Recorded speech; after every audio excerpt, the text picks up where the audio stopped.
जय श्री राम दोस्तों। आज के इस ज्योतिष कार्यक्रम में इस राशि के सभी जातकों का श्री काल भैरव धाम में हार्दिक स्वागत करते हैं, हृदय से अभिनंदन करते हैं।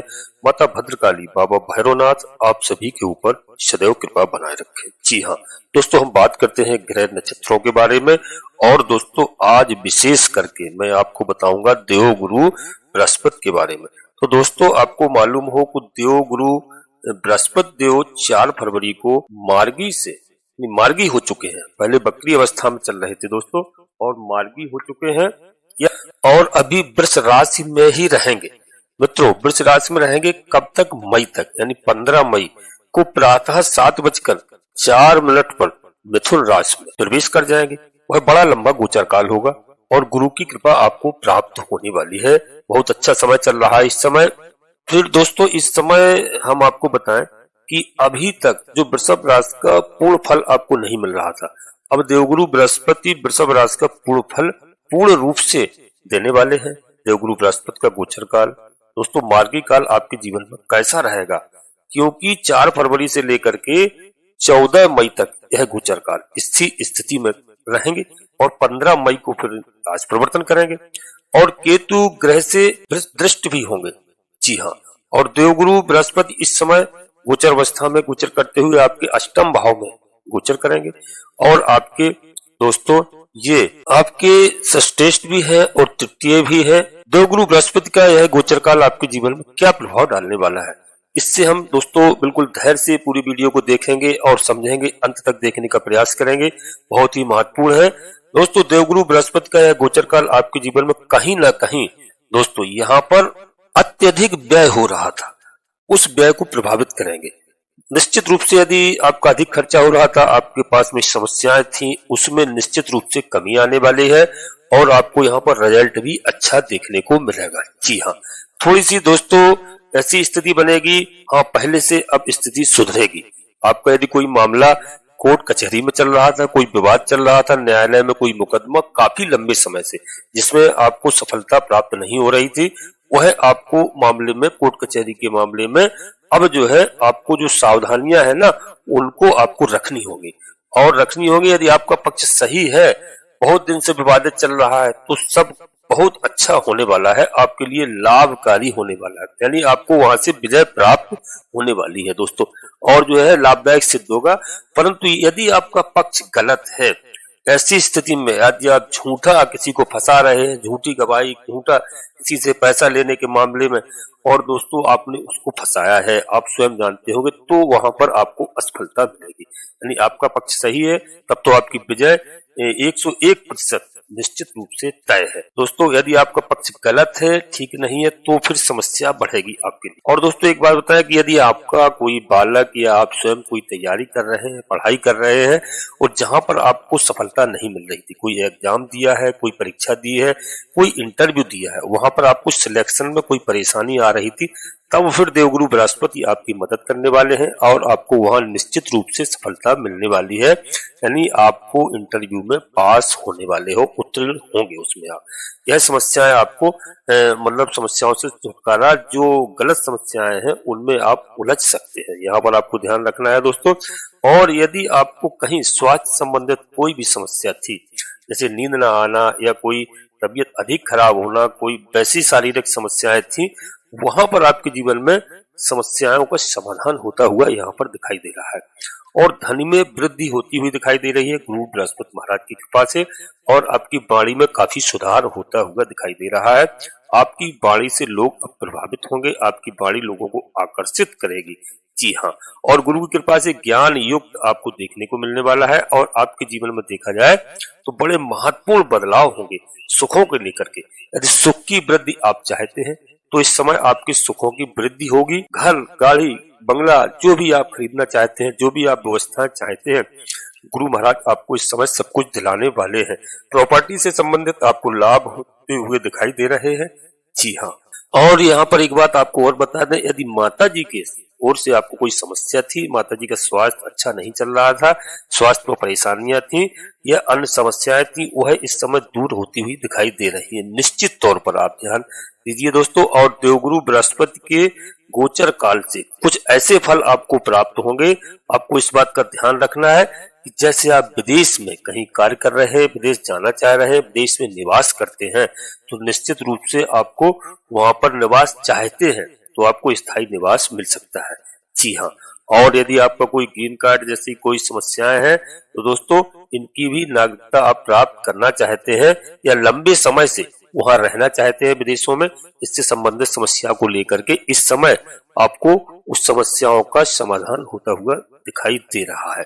यदि आप स्थायी रूप से निवास करना चाहते हैं, उसमें थोड़ी प्रॉब्लम आ रही थी, तो वहां पर आपकी उस समस्या का समाधान होते हुए दिखाई दे रहा है। और दोस्तों आपको यात्रा करते समय थोड़ी सावधानी रखनी होगी।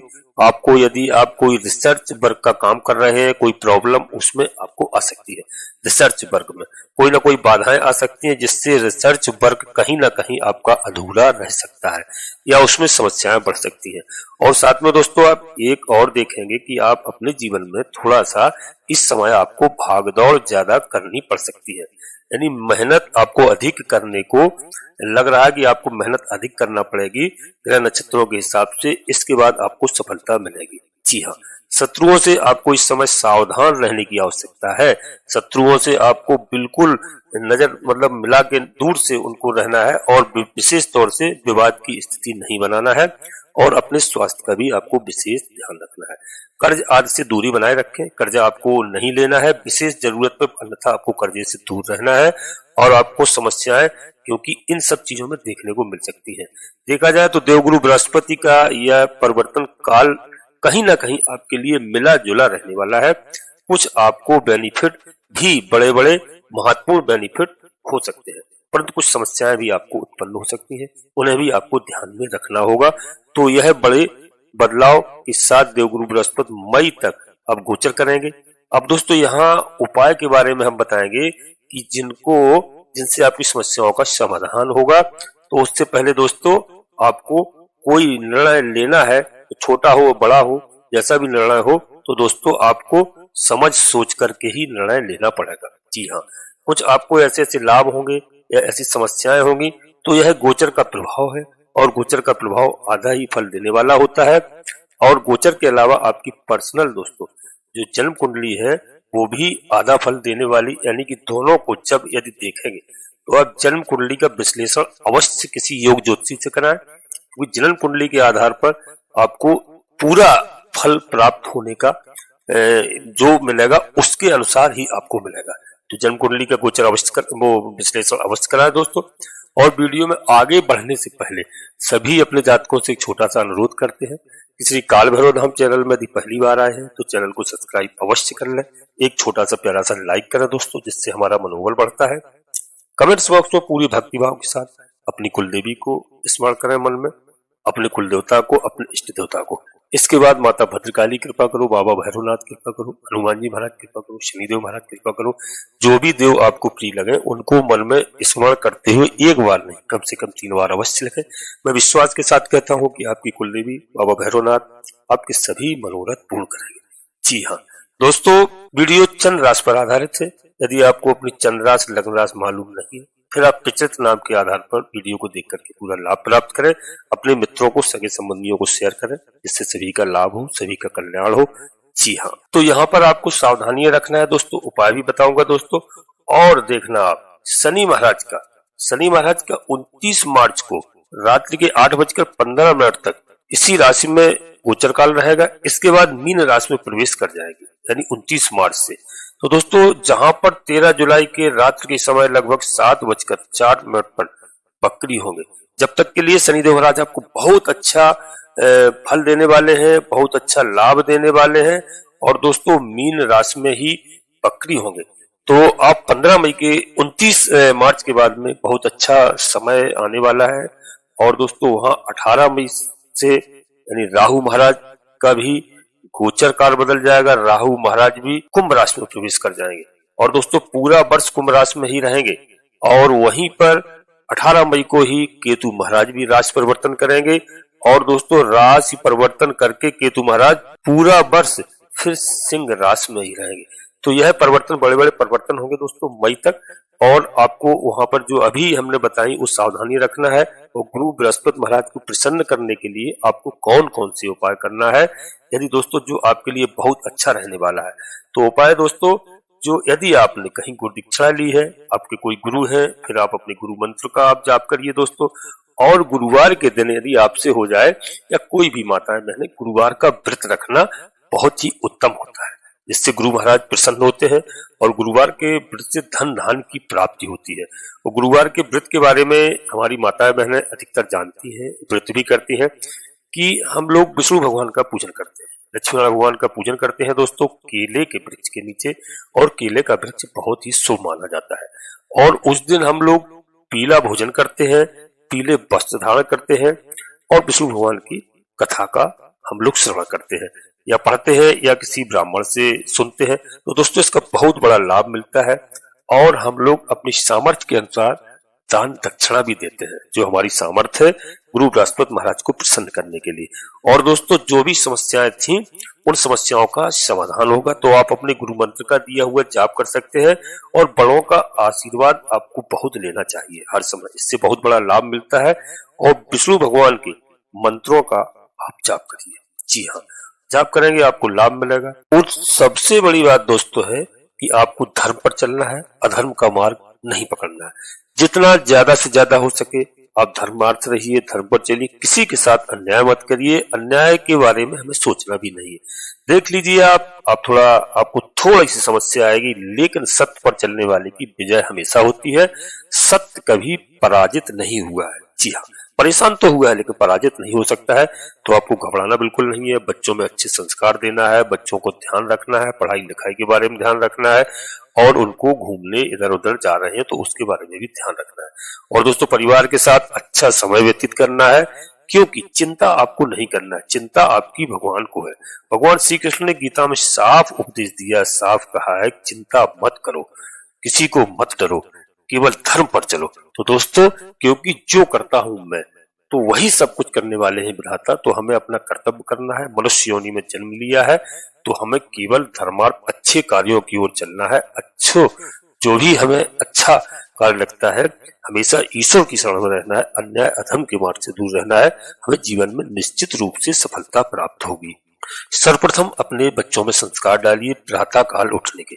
आजकल देखा जा रहा है प्रातः कई जातक लिखते भी है और हमसे बात भी होती है, तो देखते हैं कि आजकल ये सब ढंग बदल गया है। जिस समय जागने का समय है, सुबह जागना चाहिए प्रातः 5-6 बजे के आसपास, तो लोग 9 बजे जाग रहे हैं, 10 बजे जाग रहे हैं, सब उल्टा हो रहा है। तो यहाँ सर्वप्रथम हम आपको एक ही सलाह देंगे कि सूर्योदय के पहले आपको जागना चाहिए। यदि आप जीवन में खुशहाली चाहते हैं, कोई रोग बीमारी दोष कुछ नहीं चाहते, यदि आप प्रातः काल ब्रह्म मुहूर्त में जागेंगे, स्नान आदि करके 1 लोटा केवल आप जल का अर्घ देंगे सूर्यदेव भगवान को, थोड़ा सा मिष्ठान डालने के बाद में, मैं देखता हूं आपका जीवन कैसे नहीं बदलता है। अक्सर सबसे बड़ी कमी यही है। फिर लोगों के पास समस्याएं आती हैं, परेशानी आती हैं। लोग अपने कुलदेवी को नहीं जानते हैं, अपने कुल देवता को नहीं जानते। बस कहीं किसी ने कह दिया इधर चले जाओ, उधर चले जाओ, ये कर दूंगा, ये ढोंग धतूरे में पड़े रहते हैं। यह सब गलत है। केवल आप अपने आराध्य देव को, अपने इष्ट देव को, अपनी कुलदेवी कुलदेवताओं को मानिए, धर्म पर चलिए। एक ना एक दिन आपका दिन बहुत अच्छा आएगा और बहुत अच्छा समय है। ग्रह नक्षत्रों की स्थिति के हिसाब से बिल्कुल घबराने की आवश्यकता नहीं है। और दोस्तों केवल मैं सलाह आपको इसलिए देता हूं कि अपनी जन्म कुंडली का किसी योग ज्योतिषी से विश्लेषण कराएं, क्योंकि एक राशि के लाखों करोड़ों लोग होते हैं। मैंने बताया आपको फिट बैठ जाए, या जन्म कुंडली में आपके ग्रह नक्षत्र खराब चल रहे हैं तो दोस्तों, या और अच्छे चल रहे हैं, तो जब विश्लेषण हो जाता है तो हमें पूरी जानकारी मिल जाती है और हम उसके हिसाब से उपाय कर लेते हैं। ग्रह हमारा कोई नाराज है, हम पूजा अर्चना करने के बाद में उनको प्रसन्न कर लेते हैं और मुझे शुभ फल प्रदान होने लगते हैं। तो दोस्तों अपनी वाणी को यहीं पर विराम देते हैं और अपने सभी प्रिय जातकों से फिर एक बार पुनः अनुरोध करते हैं। श्री काल भैरव धाम चैनल में पहली बार आए हैं तो दोस्तों चैनल को सब्सक्राइब अवश्य कर लें, एक छोटा सा प्यारा सा लाइक करें जिससे हमारा मनोबल बढ़ता है, और कमेंट्स बॉक्स में पूरी भक्ति भाव के साथ सर्वप्रथम अपनी कुल देवी को याद करिए, अपने कुल देवता को, अपने इष्ट देवता को। इसके बाद माता भद्रकाली कृपा करो, बाबा भैरवनाथ कृपा करो, शनिदेव महाराज कृपा करो, हनुमान जी महाराज कृपा करो। जो भी देव आपको प्रिय लगे उनको एक बार नहीं, मन में कम से कम 3 बार पूरी भक्ति भाव से स्मरण करिए और आप उनको लिखिए। मैं विश्वास के साथ कहता हूं कि आपकी कुलदेवी बाबा भैरवनाथ आपके सभी मनोरथ पूर्ण करेंगे। दोस्तों, आप सभी लोग परिवार के साथ स्वस्थ रहें, मस्त रहें, खुश रहें। धन्यवाद दोस्तों। जय माता भद्रकाली, कृपा करो।